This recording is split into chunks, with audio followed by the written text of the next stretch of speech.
Well, good afternoon, everybody, and welcome back to Easy Car Buying. And today I'm just sitting in my old clapped out pickup truck, and I find that it's a fun day to talk. The sun's shining. It's a great day to be out and about talking about car subscriptions that subscription services are getting out of hand.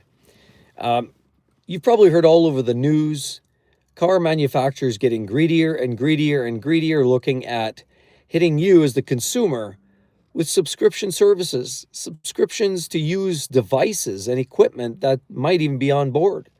And we were hearing about Stellantis that they're already saying that they might just start pumping up advertisements. Every time you pull up to a set of lights and you stop with your car at the intersection, it's going to hit you with a load of advertisements. I mean, car manufacturers are finding creative new ways to hit you with subscription services which just don't make sense. Okay, think of Volkswagen, the latest one that I've heard. Volkswagen now it wants to nail you with a subscription service. What is that? Well, that means you're going to have to pay to play. So you're going to have to pay more money to get an increase in power. How does that even work? I mean, at the end of the day, so welcome back, everybody, to Easy Car Buying, and thanks for joining in today because today's a great afternoon to talk about subscription services and the cars that you're buying today. I mean, you buy a car 5 or 10 years ago, what was subscriptions? It pretty much limited with on-screen, servicing or streaming. You'd watch streaming videos on your TV at home, or subscriptions might mean you buy a subscription service to a magazine and they'd send that to your house. And subscriptions basically meant something that was pretty easy and peasy, something that wasn't yours. They didn't have it. And having that subscription meant maybe that magazine would show up at your doorstep every single week or every month. But now these car manufacturers, not only are they tacking on extras, extras, extras right at the sale price, at the sale time, but also, of course, prices are going up. They're cutting back on quality. We're seeing more plastics. But now on top of it, subscription services seems to be an ever-evolving industry or a part of the industry. It's definitely disheartening. And I'd like to hear your thoughts down, if you don't mind maybe dropping in the section down there in the comments, what your opinion is about subscription services. I once heard a video a while back of I'm going to just say it, Doug. You know, Doug, he had made a comment and he was kind of chuckling about it. And for the most part, calling it for what it is. But there was this almost feeling that I got from the conversation that him and his panel were a little bit, accepting of the fact that these subscription services are evolving. And, if you don't need heated seats in the summer, then you don't pay for it. But here's the question I have. Why would you pay it for any of it at all? Why would we have to pay for services for equipment that exist on our car? We've paid for that. We've paid $50,000, $80,000, $120,000 for these cars and trucks and SUVs. Why? Even when there's a module and the wiring is all in place, that these car manufacturers continue hitting us with more subscription services. Volkswagen, again, the latest one to hit us with an ID4 subscription that looks to give you more power. We saw Mercedes-Benz also doing that recently with some of their electric vehicles, hitting you with increased costs just to bump up the power and the performance. But what's wrong with getting what you paid for? I mean, is that greedy on our part as the consumer to ask for just what we bought and what we paid for when we just spent $85,000 plus admin fees, taxes, and the rest? I mean, to me, it feels like the industry is kind of going in a direction that isn't necessarily ideal. But, subscription services are fine on things, again, magazines and maybe your favorite TV show. And you might be maybe say do some traveling over to Europe and it might save you $10 a month because you're not paying for that sports net or some kind of sports channel or some movie channel that you're not going to use. Who cares? Fine. But it's not as simple as that. When you bought a car, that's like taking your computer in and buying a computer, and lo and behold, all the software is wiped. But if you want to continue using it, but we can get you subscription service, of course, for that software to be added to your computer for every month for another $15 a month. See, that doesn't feel right to me. And subscription services, as well as free advertisements on some of the Stellantis products that we're seeing today, feels to me like a little bit of a discombobulated attempt by OEMs and manufacturers to continue sapping money out of our pockets.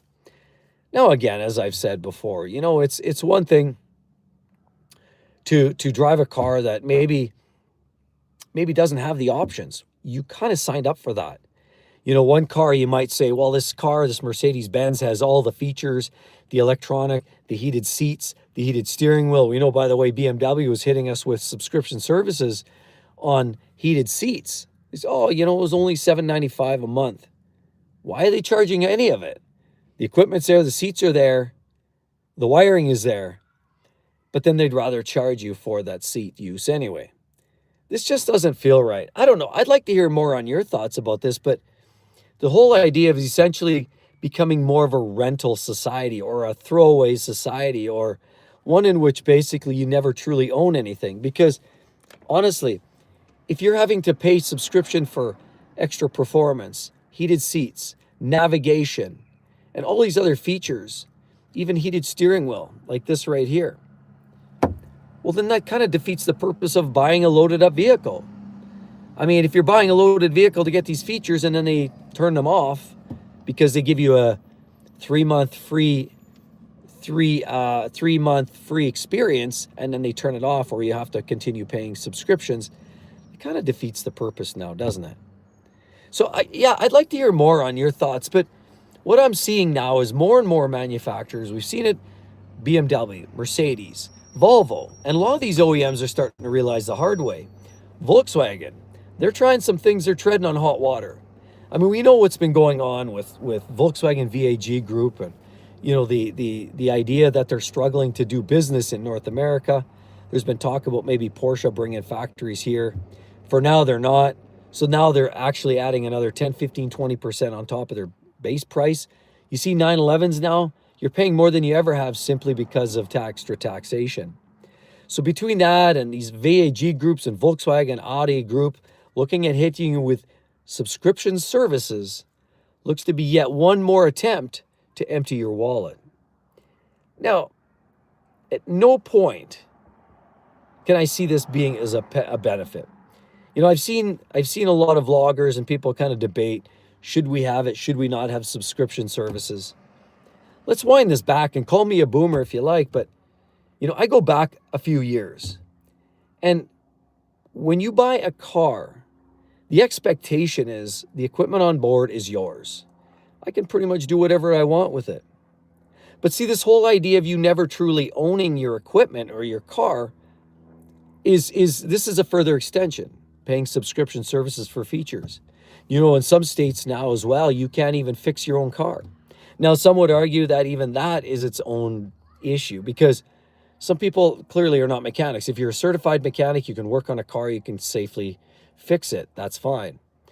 But there's a debate. There's a healthy debate about, should you, the owner of that car, be able to fix your own car? I mean, if you own this car and 5 years later it's time to change the brakes, do you think it should be legal that you do whatever you want with your car? I'd like to hear your thoughts there. I mean, what if you change the brakes and you put the pads on improperly? What if you don't torque down the bolts properly? What if your brakes fail because you didn't bleed it or you let too much air in the system? Now, what's that negligence about? Does that become a problem?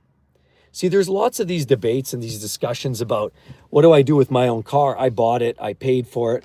Now, let me see. Hi, Mark. What about the new 4Runner? I bet the 9th generation might not hold up compared to the 5th gen. I would say there's a high probability of that. Ford guys, you betcha. I would say there's a distinct possibility that we're likely not going to see the same longevity of this next generation 4Runner.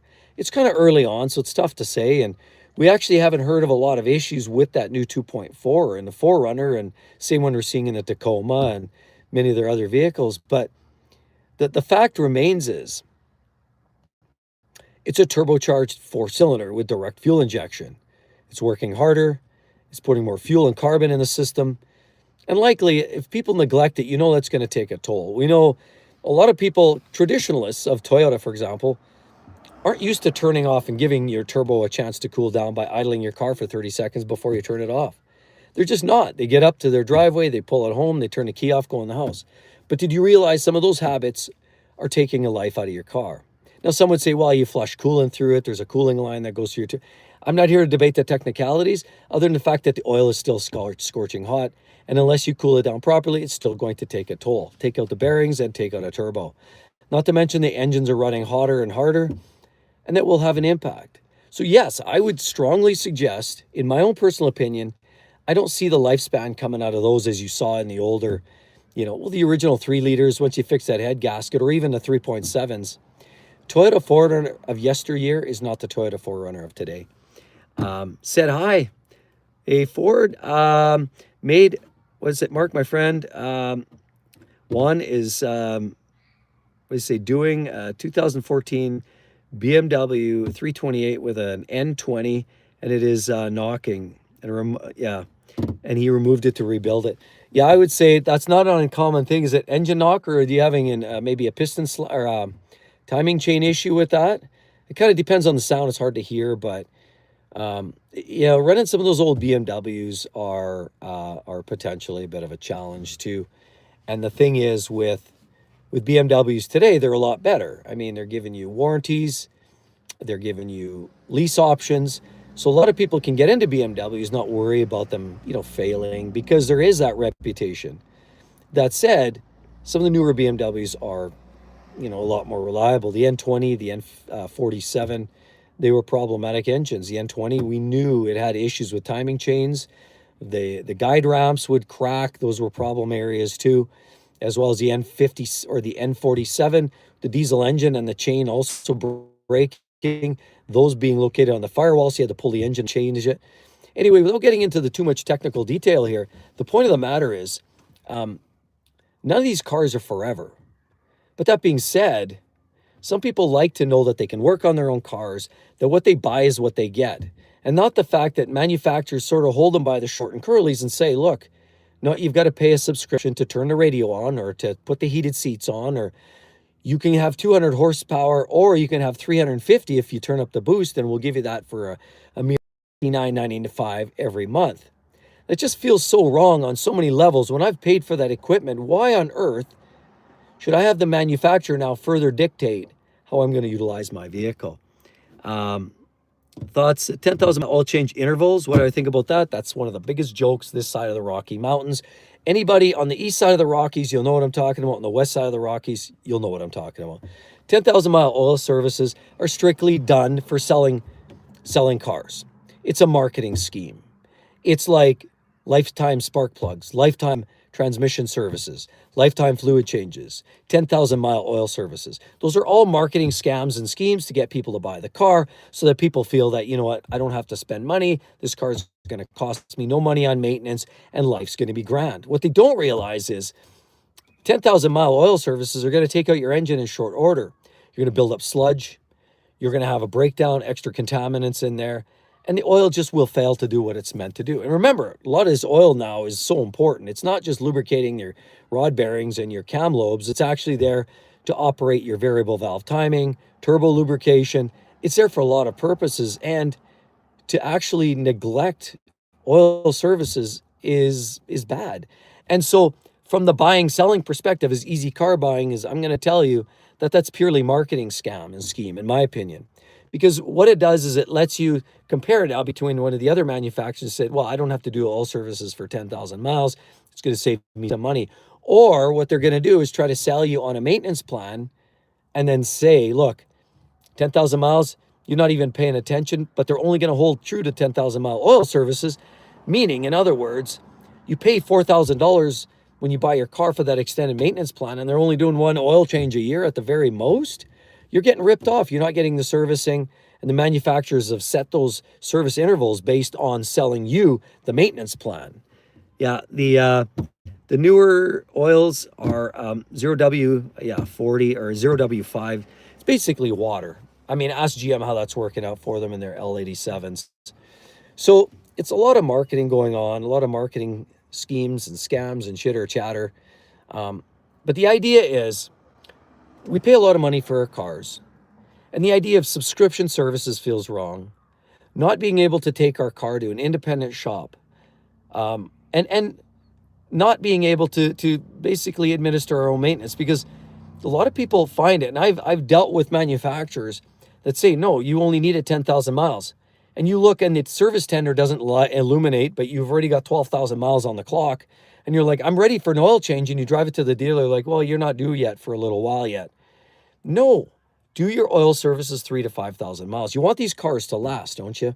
So that's kind of the way I see this. And really, I just want to kind of have a bit of a quicker conversation as to, the direction that these manufacturers are going in the sales of these cars, selling extended maintenance services, oil change services, selling you subscription services, putting advertisements on your infotainment screen. It feels to me like they want you connected, but they essentially don't want you too untethered, if you know what I mean, so that they can wrangle you in and sell you on the next product that it comes down the chute. You just have to tell the dealership what you want. I agree. Take it on yourself. And for those vehicles that don't have the services coming due, just do it anyway at 3 to 5,000 miles.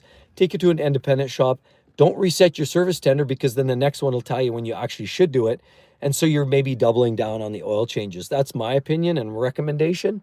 But at the end of the day, I hope this helps everybody really think about those subscription services. Do you really want to promote that? Like, I'm here to advocate for the fact that why? Keep feeding. See, this is what's been going on in the last few years.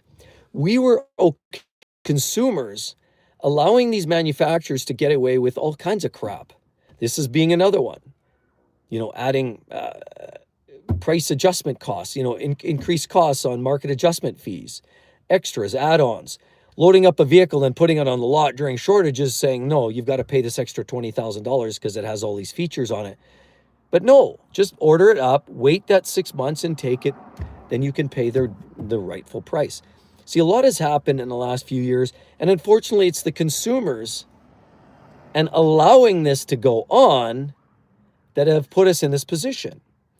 See, we've sort of advocated for it by accepting these practices, and now here we are, and it's going to be tough, ratcheting prices that go up on products that have no right being the price that they're at today. On top of it, subscription services are well accepted these days by many people. Well, I don't need heated seats in the winter anyway. Wrong attitude, because ultimately they're going to it's just, they keep pushing that button, pushing those limits. You're going to pay more, and get less. Anyway, I'd like to hear your thoughts down below. And again, as always, everybody, thanks so much for joining in Easy Car Buying, and hope you have a wonderful weekend, everybody. Talk to you real soon. Bye-bye.